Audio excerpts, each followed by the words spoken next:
ne ñun ñu ngi dem di qualifier ba bu ñu qualifié wul nag dina doon fiasco bu doy waar.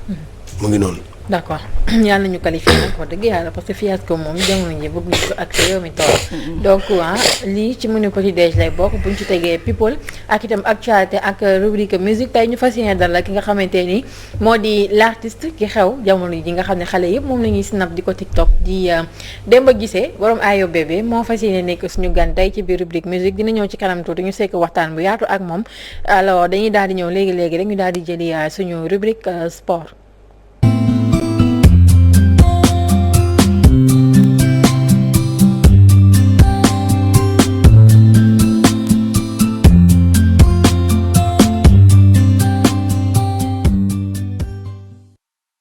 ayca donc Gomis Saga dafa. non ndox bi mu ngi ñëw. voilà kii bi ndoxu minéral bi mu ngi ñëw. d'accord voilà. voilà dégg démb la ñu def tirage au sort parce que fii Sénégal moom mooy abrité mooy dalal li nga xam ne mooy organiser boog li nga xam ne moom mooy Coupe d'Afrique des moins de 17 ans moom mooy CAN yi. kon nag xam ngeen ne temps yële passé mooy weer yële ñu génn Sénégal dañ ko éliminer du dem Coupe d'Afrique bi di am Mauritanie fii rek du fa dem kon nag Coupe d'Afrique bii tamit bi nga xam ne Maroc lay amee bii tamit Sénégal nartee am chance mu organiser ko waaye nag bu junior yi Gambie moo ñu éliminer bii nag ci cadet yi Gambie la ñuy commencer la ñuy ubbee vendredi Sénégal Gambie la mu nekk loo xam ne dégg nga c'est que waa à Thiès voilà c'est que il faut que ñu xam benn affaire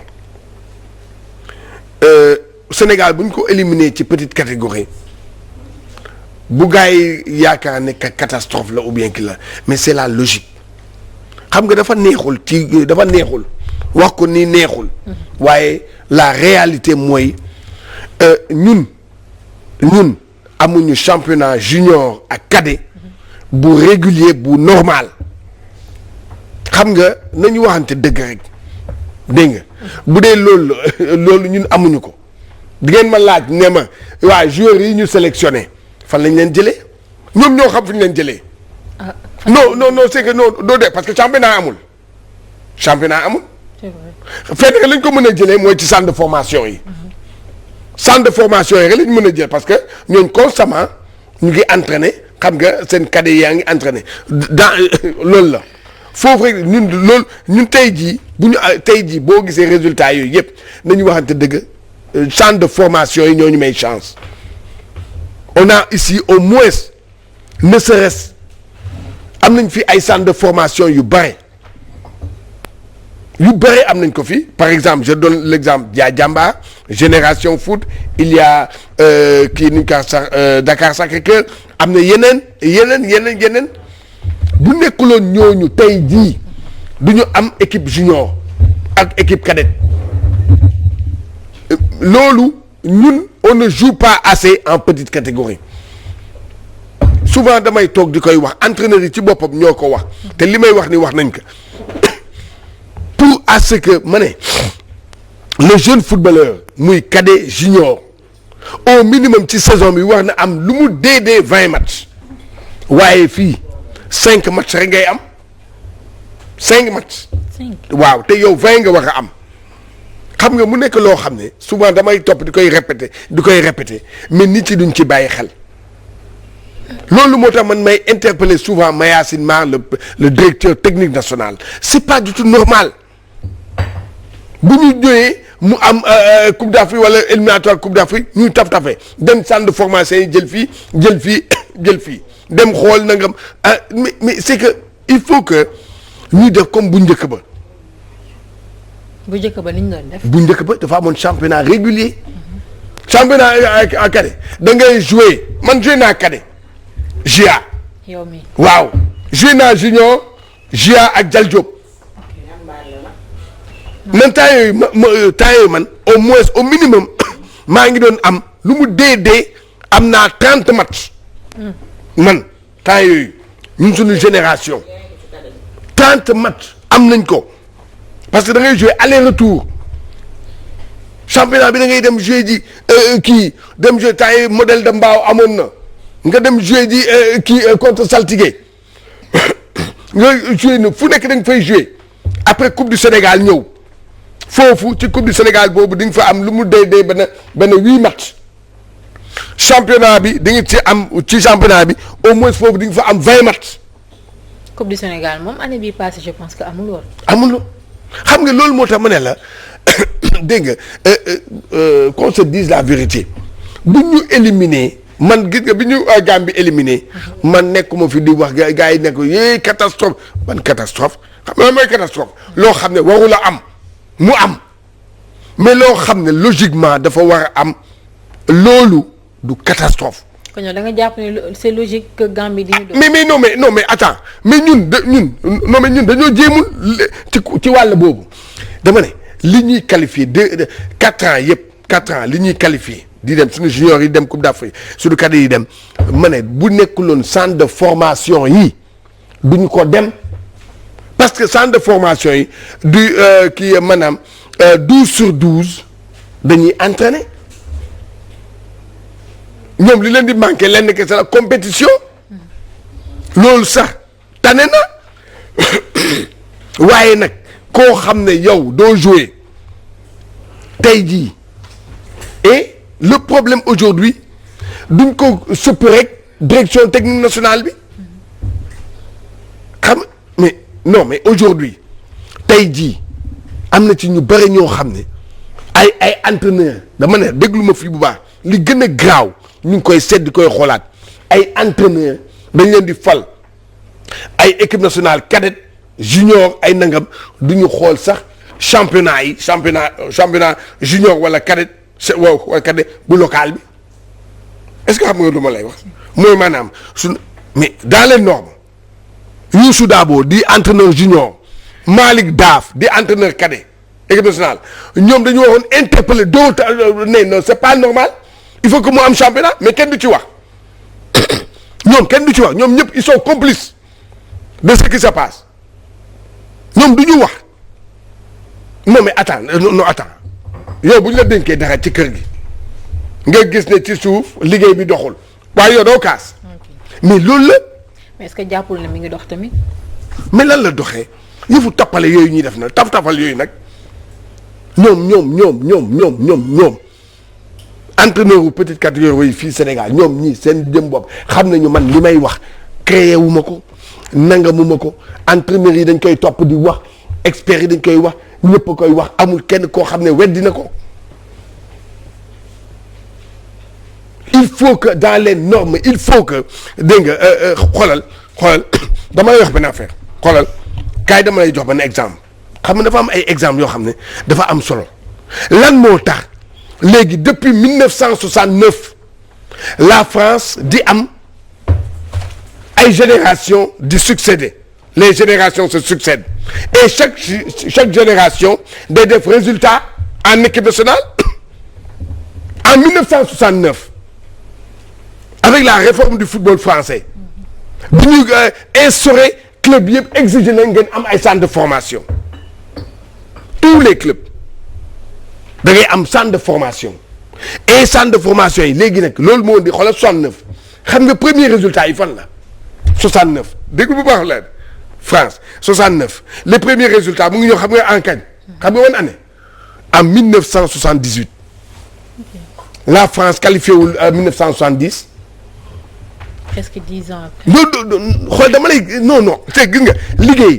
liggéey logique day am liggéey dama ne la France bi mu toogee avec la coupe du monde de 1958 la France gagné wul Brésil éliminé ko la France xalaat ñoom ñu toog xalaat ba daal ñu instauré en 1969 indi les centres de formation léegi loolu bi mu amee. liggéey boobu processus boobu 69 70 71 ah 70 demuñu coupe du monde France parce que ñu ngi woon ci liggéey yaa ngi may dégg 74 demuñu coupe du monde parce que ñu ngi woon ci liggéey en 1978 la France qualifiée coupe du monde et en 1978 la France qualifiée coupe du monde après avoir raté après avoir raté 3 coupes du monde. La France est restée 3 coupes du monde sans jouer. il faut que loolu ñoom 3 coupes du monde mais loolu yëpp da nga def ne raté boobu yëpp c'était pour liggéeyaat léegi. dañu doon construire équipe. merci bon léegi voilà léegi nag xoolal 1978 ba léegi ban coupe du monde la ci France raté xam nga exemple damay joxe exemple liggéey boo xam ne long terme la léegi xoolal fii bu baax li ma la wax dama ne 78 dem na coupe du monde 82 dem na coupe du monde 86 dem na coupe du monde di koy tegale ba tey ji et leneen lu mu indi moom mooy des générations et des générations la génération des Platini Didier Six ñoom Janvion ñoom Rocheteau ça c'est la génération de 78 génération boobu moom moo ñëw 78 ba 82 ñëw de 82 ba 86 après benn génération ñëwaat la génération des Platini ñëw xam nga bële ñoom Marius Trésor la woon ñoom Didier Six ñoom Janvion léegi mu am beneen génération boo xam ne ñëw na ñoom Platini ñoom Giannini ñoom Alain Giresse après génération boobu dafa dem après génération ban moo ñëw ñoom Zinedine Zidane ba gagné coupe du monde la France bi muy def loolu 69 calculé woon na ne que dans les années 90 dina gagné coupe du monde boobu calculé na nee na léegi man sama liggéey yëpp dans les années 90 damay gagné coupe du monde boo liiree le football français di koy lire di koy nangam day kii. coach nekkul même chose la ñu def ak l'équipe de 2002 wala. l'équipe de 2002 merci. xam nga yow nag vraiment yow nag yow. non c'est que nag Fatka nag vraiment man kii parce que loolu il faut que man ma kii ko gis nga Fatka da nga wax loo xam ne lu am solo la. da nga wax résultat. xam nga 2002 ñëpp a ngi taxaw di naan 2002 génération spontanée la c'est pas vrai du génération spontanée xam nga lu tax ma wax la ko gis nga 2002. gis nga avant ñu kii dans les années 90 avec l'avènement de Peter Schnittger biñ koy jox bu mu nekk directeur technique Peter Schnittger def benn liggéey boobu moo jur Henri Camara dem si yàlla Pape Bouba Diop ñooñu ñëpp ñu xam fa lañ génnee ñoom ñoo nekkoon les juniors de 19 junior 97 98 ñoom ñoo yéeg liggéey boobu moo indi wa ñu dem coupe du monde ñu dem coupe d'Afrique en 2000 afa ba ñor na 2002 mu ñor heureusement dañ ñàkk chance mais c'est ça loolu laa lay wax kon nag léegi junior yii tey jii jeudi astafurlah vendredi la ñuy ubbi waaw la ñuy jouer contre Gambie la ñuy jouer à sous région bi dañ ko nand ba nga xam ne ñooñu ñëpp léegi dañuy liggéey boo xam ne à la base amul lenn lu gën a kii gis nga dafa am ay club dafa am ay équipes yoo xam ne dañuy gagner de gars yi dañuy toog di daal l'Allemagne pour que l'Allemagne gagne la coupe du monde de kii bii mooy bi muy jël Brésil lan la Allemagne yi wax lan la Allemagne def ñoom ñoo ko wax de man kii wuma ko boo liggéey le football allemand dañoo dem xool dem jëli le modèle français. D'accord. indi ko mooy modèle bi ma lay wax nii. ils sont allés prendre le modèle français ci modèle français boobu gars yi yokk ci ñoom am na lu ñu ci yokk ñoom rigueur. Le modèle français ñëw ñoom ñu yokk ci rigueur ils ont gagné la coupe du monde. D'accord. En 2014. Waaw en 2014 bi passé ils l'ont gagné parce que modèle dañu dem jël modèle lu gis modèle la. Amsatou Fall bi mu nekk directeur technique national ne woon na on va prendre le modèle hollandais. Okay. Le modèle hollandais la waxoon la war nañu jël ana modèle bi gisuñu ko.